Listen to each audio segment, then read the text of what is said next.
Tere! On kolmapäev ja eetris on Autominutid. Täna tutvustame teile Škoda mudelite rivi kõige uuemat võsukest ja selle nimeks on Scala. Asjatundjate hinnangul konkureerib Scala Volkswagen Golfi, Ford Focuse ja teiste sama klassi poppide linnasõidukitega. Meie läheme Scalaga proovisõidule, kiikame sisemust ja vaatame üle, mis masti autoga tegu on.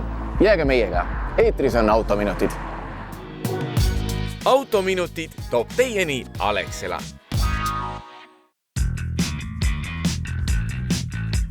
Scala tuleneb ladinakeelsest sõnast, mis tähendab treppi või redelit.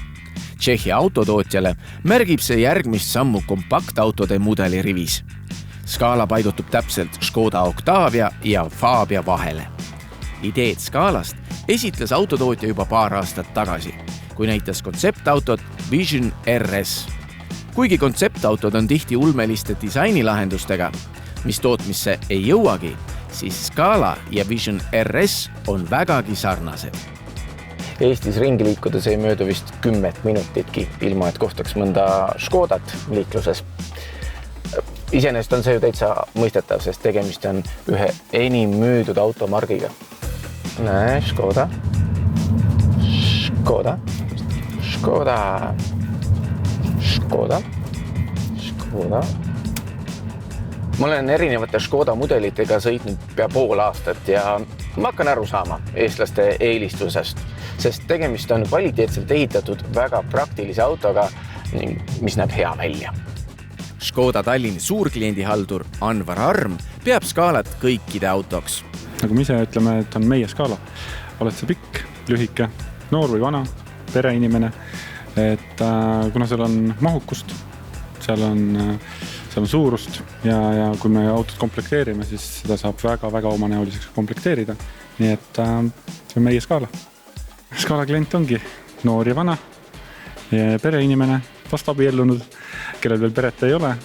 Et kõik inimesed, et kuna ka hinnatase on suhteliselt taskukohane, et alates 15 000 hinnad algavad, siis ma usun, et hinnasuhe suurusesse on väga hea. Scala mootori valikus on nii diislid kui bensiinid, kuid tulemas on ka biogaasil töötav CNG versioon. Bensiinimootoritest rääkides siis nii manuaalkäigukastiga kui automaadiga ning diislit samuti.